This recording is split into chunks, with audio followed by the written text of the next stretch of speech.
Bismillahirrahmanirrahim. Assalamu alaikum dear student. I am Muhammad Zahid Mahmood, lecturer physical education and sports sciences, the Islami University of Bahawalpur, और आप देख रहे हैं मेरा YouTube channel Physical Education with Zahid. Today we discuss about the functions of coach, duties of coach and responsibilities of coach. कि एक coach के काम क्या हैं, उसकी क्या ज़िम्मेदारियां हैं और उसे किन किन चीज़ों के ऊपर काम करना होगा. तो इंशाल्लाह हम इस वीडियो में इसको डिटेल से डिस्कस करेंगे. नंबर 1 पे प्लेयर डेवलपमेंट. यहाँ पे स्पोर्ट्स कोच जो है उसका काम है जो खिलाड़ी की जो है उसको इम्प्रूव करे, उसकी स्किल्स को, उसकी टेक्निक्स को, उसकी फ़िज़िकल कंडीशनिंग को. अगर वो कोई एथलीट्स हैं या टीम मेंबर्स हैं तो उन पे काम करे और उनकी एबिलिटीज़ को रिफ़ाइन करे और उनको हेल्प करे अपनी उसकी मुकम्मल कह सकते हैं कि परफॉर्मेंस, जो ऑप्टिमल परफॉर्मेंस वो अचीव करना चाह रहा है उसमें उनको हेल्प आउट करे. एंड सेकंड है strategy end game planning. Coach का जो काम है वो गेम के दौरान प्लान, स्ट्रेटजीज, टैक्टिक्स और आप खिलाड़ियों की जो मैक्सिमम परफॉर्मेंस है उनको हासिल करने के लिए, compete करने के लिए और विन करने के लिए वो स्ट्रेटजी बनाए. इसमें ये चीज़ें भी शामिल हैं कि वो अपोनेंट को भी देखे और ऑफेंसिव और डिफेंसिव दोनों तरीक़ों से स्ट्रेटजीज़ को अपनाए और गेम के दौरान जो है वो डिसीजन ले. Motivation and leadership. अगला काम क्या है कि उसका मोटिवेट करे खिलाड़ियों को. मोटिवेट क्या होता है और इंस्पायर क्या है? मोटिवेशन से मुराद ये है कि आपने खिलाड़ियों के अंदर ये जज्बा पैदा करना है कि यू कैन डू, आप ये कर सकते हैं, आप ये विन कर सकते हैं. कभी भी अपनी टीम को ये नहीं बावर करवाना, बेशक आप ये चीज़ आपके इल्म में भी हो कि जिस टीम से आप खेल रहे हैं उसकी परफॉर्मेंस आपकी टीम से कहीं ज़्यादा है, लेकिन ये बात आपने अपने खिलाड़ी के अंदर पैदा नहीं हो देनी. कोच का ये काम है. अगर खिलाड़ी के अंदर ये बात पैदा हो गई तो समझ लें वो खेलने से पहले ही हार गया और जो जहनी तौर पर हार गया उसको फिज़िकली तौर पर हराने की ज़रूरत ही नहीं है. आपकी इंस्पायरेशन लीडरशिप से मतलब है कि खिलाड़ी को जो एक लीडर के तौर पर आगे लीड करना होता है, ख़ुद हर चीज़ को ओन करना, डिसीजन लेना और उस पर अमल दरामद करना, ये लीडर की क्वालिटीज़ हैं कि वो आगे चले, गाइड करे और बाकियों को साथ लेकर चले. ये चीज़ें कोच ने इन चीज़ों को बताना होता है, इन चीज़ों को करना होता है ताकि इससे खिलाड़ियों के, इससे अगर कोच अच्छा है तो उसकी अगर टीम इतनी अच्छी नहीं है और लेकिन उसकी कोचिंग अच्छी है तो वो टीम विन कर सकती है. Training and practice. Basically training का काम तो ट्रेनर का होता है, लेकिन कोच का बुनियादी काम ये होता है कि जो उसके ज़ेरे असर जो एथलीट हैं, जो खिलाड़ी हैं और वो जिस गेम की कोचिंग उससे ले रहे हैं तो उसकी जो बेसिक स्किल्स हैं उनको इम्प्रूव करे, उनकी प्रैक्टिस कराए. और ये अक्सर सवाल ये हमें आपको बता दूं कि पूछा जाता है कि what is the difference between coach and trainer. Coach जो होता है वो एथलीट्स की या टीम के खिलाड़ियों की जो है वो स्किल्स के ऊपर काम करता है और ट्रेनर जो होता है उनको बाकायदा ट्रेनिंग करवाता है. मिसाल के तौर पर अगर हम स्प्रिंटिंग की बात करें, अगर हम किसी इंड्योरेंस इवेंट की बात करें, हम किसी स्ट्रेंथ वाले प्रोग्राम की बात करें तो उसके लिए जो आपका कोच है वो उसकी बुनियादी स्किल्स के ऊपर काम करवाएगा आपको और जो आपका ट्रेनर है वो उसको आपको बाकायदा उसकी ट्रेनिंग देगा. Game management. ये कोच का काम है कि ड्यूरिंग जो कंपटीशन है, इवेंट के दौरान कोच जो है वो मुश्किल फ़ैसले ले. उसमें किसी खिलाड़ी को तब्दील करना भी हो सकता है, किसी खिलाड़ी को उसकी पोजीशन चेंज करना भी हो सकता है, डिफरेंट स्ट्रेटजीज़ को आप एडजस्ट कर सकते हैं. तो वो तमाम की तमाम चीज़ें जो है वो उसको प्रेशर को बरूए कार बिल्कुल नहीं लाना कोच ने और फैसले करने हैं टीम के मुफाद के लिए.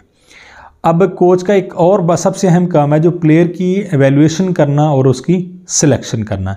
एवेल्यूशन ज़ाहिर सी बात है उसकी परफॉर्मेंस की बेस के ऊपर होगी कि उसने कैसा परफॉर्म किया और उसके मुताबिक फिर उसकी सिलेक्शन होगी कि आया वो टीम के टॉप 5 में रैंक के अंदर जगह बनाता है, टॉप 10 में बनाता है, या टीम के जो 16 रुकनी स्क्वाड है, मतलब अगर आप हॉकी की बात कर लें, क्रिकेट की बात कर लें, तो उसमें उसकी पोजीशन कहाँ पे होती है, कहाँ पे है, ये इसको रिकग्नाइज़ करना कोच का काम है।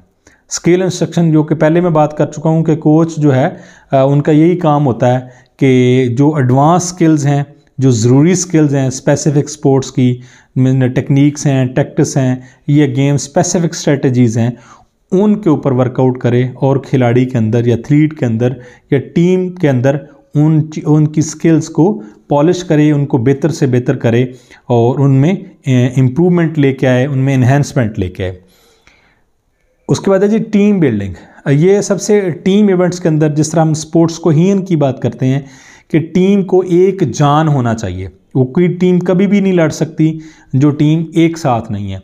तो जो अगर टीम के आपके बास्केटबॉल ले लें 5 खिलाड़ी हैं, वॉलीबॉल ले लें 6 खिलाड़ी हैं, आप क्रिकेट ले लें, फुटबॉल ले लें, हॉकी ले लें, 11-11 खिलाड़ी हैं, तो वो जब एक साथ होकर खेलते हैं उनके अंदर एक स्पोर्ट्समैन स्पिरिट भी होता है और कोऑर्डिनेशन के साथ एक दूसरे के साथ खेलते हैं, तो वो टीम अच्छा परफॉर्म करती है और अच्छी परफॉर्मेंस के बायस ही कोई टीम विन कर सकती है। अदरवाइज़ या इंडिविजुअल इवेंट में तो कोई एक इनफरादी जो है एथलीट जो है वो अपनी परफॉर्मेंस दिखा सकता है, लेकिन जो टीम इवेंट है वहाँ स्पोर्ट्स कोहीन और टीम बिल्डिंग, तमाम खिलाड़ियों को एक साथ मिलकर खेलना ये बहुत ज़्यादा ज़रूरी है। और कोई भी पूरी दुनिया के अंदर आप देख लें, कोई घर, कोई इदारा, कोई इंस्टीट्यूशन, कोई मुल्क एक अच्छी टीम मैनेजमेंट के बगैर नहीं चल सकता। इसीलिए कहा जाता है कि जमहूरियत जो है वो बेहतरीन रास्ता है, क्योंकि डिक्टेटरशिप में एक आदमी अक्ल कुल समझता है और कोई भी इंसान का हो कितना भी अक्लमंद क्यों ना हो, एक इंसान की सोच एक होती है और बहुत सारे लोगों की जो हम कह सकते हैं कि बहुत सारे लोग जो किसी चीज़ के ऊपर सोचो विचार करते हैं तो उसका बेहतर हल निकालते हैं, और तमाम लोग जब मिलकर किसी काम को करते हैं तो फिर उसको वो ओन भी करते हैं, उसको बेहतर करने की कोशिश भी करते हैं। अब मेंटोरशिप है, कोच का काम यही है कि वो उन खिलाड़ियों को अपने को उनकी परफॉर्मेंस को देखे और एज ए मेंटोर उनको जज भी करे। स्पोर्ट्समैनशिप एंड एथिक्स, अब ये चीज़ें आप रिसेंटली वर्ल्ड कप हुआ है उसके अंदर आपने देखी हैं कि स्पोर्ट्समैनशिप का किस तरह मज़ारा किया माशाल्लाह बांग्लादेश के जो कैप्टन थे उन्होंने। हालांकि बाय लॉ वो चीज़ ठीक थी, जो एंग्लो मैथ्यूज़ जो हैं वो आउट हुए हैं, time out in the history of cricket, first खिलाड़ी जो हैं, चले वो इसी से अपनी क्रिकेट की दुनिया के अंदर एक अपना नाम भी लिखवा के, वैसे भी उनकी कारकर्दगी अच्छी है, लेकिन यहाँ स्पोर्ट्समैन स्पिरिट यही था कि उनको ये नहीं चाहिए था, क्योंकि वो खिलाड़ी आ गया, उस अगर हेलमेट को टाइट करते हुए उसकी ग्रिप टूट गई है तो उसको थोड़ा सा स्पोर्ट्समैनशिप का मुजाहरा करना चाहिए था बांग्लादेश की टीम के कप्तान को, लेकिन उसका मुजाहरा नहीं किया। उसके अलावा भी वैसे भी कुछ स्पोर्ट्स एथिक्स भी हैं, आप हार रहे हो जीत रहे हो तो आपको बेयर करना होगा, हार को भी बर्दाश्त करें और जीत के भी आप बर्दाश्त के अंदर रहते हुए अपने जश्न मनाएं, बल्कि आप इससे बाहर ना हो। तो स्पोर्ट्समैनशिप यह हमें यही सिखाती है। आप देखें, आप अगर आप क्रिकेट की बात हम कर रहे थे, आप बॉलर हैं और आपको हर बॉल के ऊपर 6 पड़ रहा है, तो आप क्या करना है, लड़ने लग जाएंगे उससे।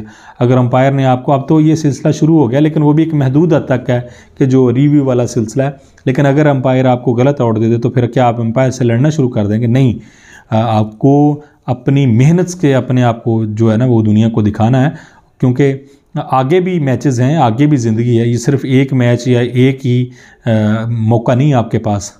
तो इसलिए स्पोर्ट्समैनशिप का और स्पोर्ट्स एथिक्स का मुजाहरा करना ज़रूरी है, और ये काम किसका है? जो आपका ट्रेनर है, जो आपका कोच है, उसका काम है कि ये चीज़ें आपको बताए कि फेयर प्ले क्या होता है, स्पोर्ट्समैनशिप क्या है, और किसी इंटेग्रिटी और रिस्पेक्ट के साथ दूसरों के साथ और ऑफिशियल के साथ कैसे बिहेव करते हैं।